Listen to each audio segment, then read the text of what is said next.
The Diary of a CEO podcast is the fastest growing podcast in the world, uploading for the first time only 5 years ago, and is already on pace to pass Joe Rogan, the undisputed biggest podcaster of all time. And it's all thanks to a few really smart strategies that I don't see any other podcaster doing. My name's Salty. I've worked alongside the biggest creators in the world and have been a full-time creator for over a decade now.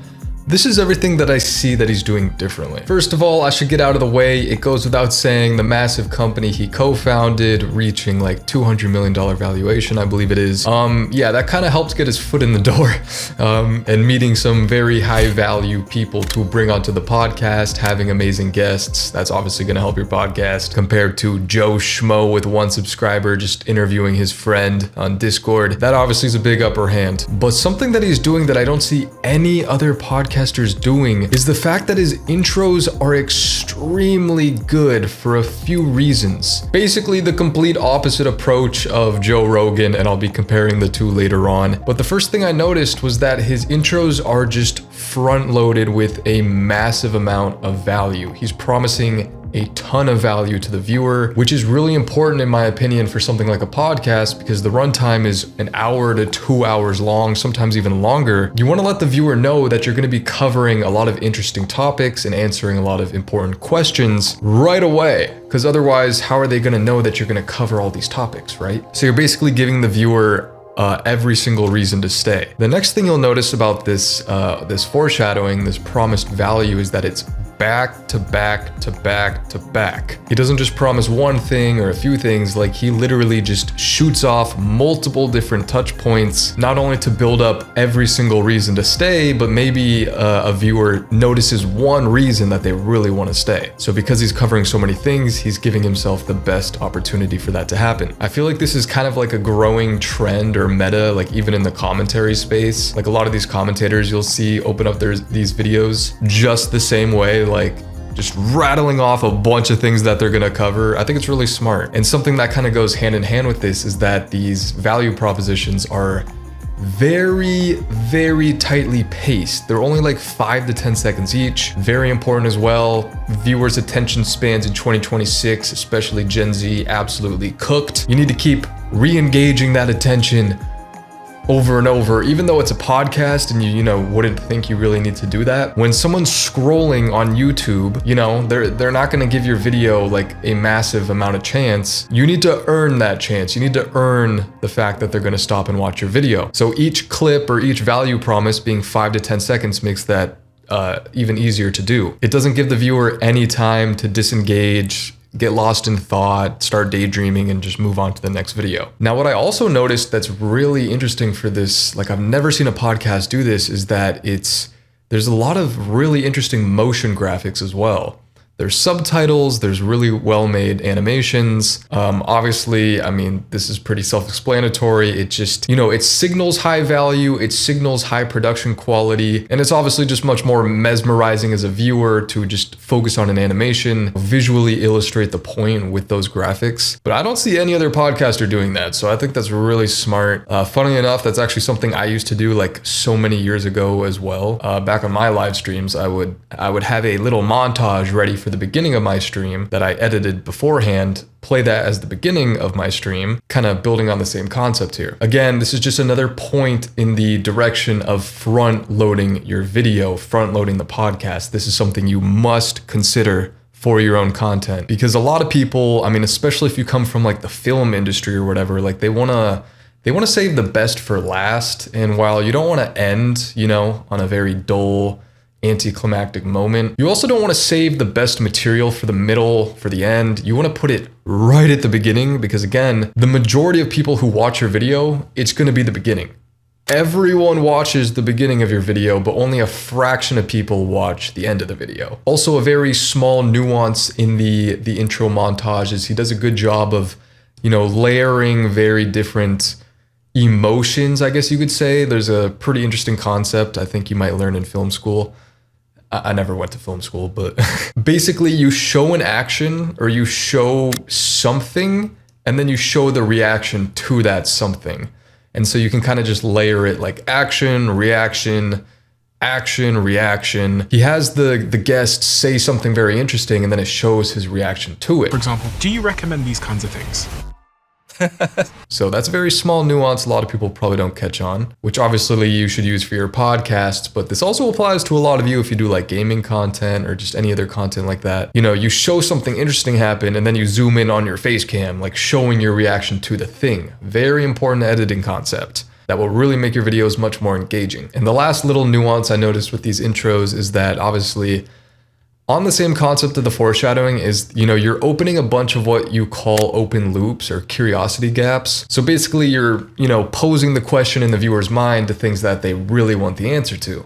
And if they want the answer, they have to watch the podcast. Notice how he does this right here. Very actionable things that you can do, and we'll talk about that. Next one, water. For instance, people who use sauna are more likely to have less death from cardiovascular disease. Next, air. There are studies that show that just going out one day a week can elevate our immune system and make us more relaxed. And then there's but finally, trust. This is something. So not only did they cover a few concrete specific examples where you want to keep watching if you want to get the answers to those specifically, but he intentionally blurs these ones, opening that loop that the viewer now has to watch the rest of the podcast if they even want to know what these are. Now, after the intro, this is very important. He doesn't have a long-winded introduction like a bunch of podcasters will do. Like even Joe Rogan, he just jumps straight into the value, straight into an interesting question, and we're just getting right into it. Very, very important. That's what I do with my videos all the time. Intro right into something interesting. That's something you really should consider. Because again, you want to lower the friction. You want to lower the friction, the dull moments, the long-winded segments where viewers become disinterested, start daydreaming. Oh my gosh, look at this thumbnail on the side. Yeah, I'm going to click that. You want to avoid those moments. You need to be Coco Melon maxing, okay? And what I mean by that is they actually did a study. Very dystopian, by the way. Coco Melon, like the biggest channel on YouTube for kids content, like hundreds of millions of subscribers. There's a whole controversy about this because they're basically frying kids' brains. But what they would do is they'd play their video next to like a standard normal life video and then put a baby or a kid in the room, and they would watch and they would notice any single time that the kid stopped looking at their Coco Melon video and glances over at the other video, and they jot that down because they want to remove every single moment that a kid literally becomes disengaged. Yeah, they're frying kids' brains out here, so that's what I mean. You do want an element of that in your videos. You don't need to go that extreme, but you know, you get the point. Because again, I want you to think of any other podcast you watch, especially Joe Schmo with 1 subscriber, but even Joe Rogan, the biggest podcaster ever. He obviously has a different philosophy. It's worked great for him. I'm not trying to, you know, say it's wrong or anything like that. He's had the same intro for like, what, the entire time he's done the podcast. It's his face like spinning in a circle for the first 5 seconds. You know, not current meta optimized, I'll just say that. And then even like the introduction into the guests, like after that is, you know, pretty slow, I guess I would say. You know, it's like a standard introduction. This is this guest. Okay, you know, let's shoot the shit a little bit. It's definitely very different, and it probably takes like a few minutes to actually get into something of substance. So if Joe Rogan wanted to, you know, hyper optimize for the current meta, he'd probably want to reduce those moments and just get straight into it. I mean, how funny would it be if Joe Rogan actually did start doing that? Like just, I can just picture it now, his intro. DMT does what to the brain? Like, actually, that would be pretty awesome. So maybe he should experiment with that. I think what you'll notice is that, you know, later on in the podcast, when they're actually going back and forth on the questions, is he lets the guests speak very freely, give a lot of information, a lot of value, uninterrupted.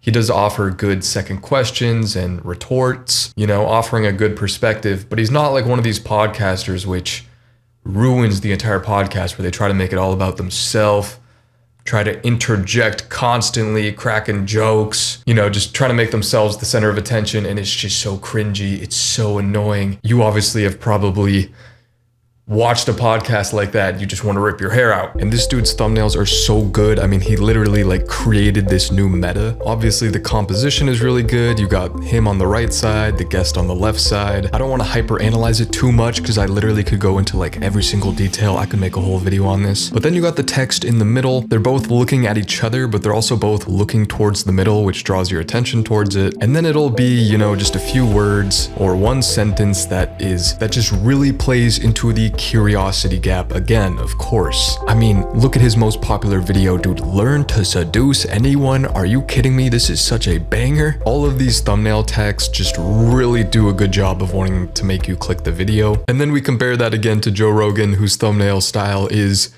pretty much as basic as you could get. Literally looks like this is from 2014. Obviously, this is his style. This is his...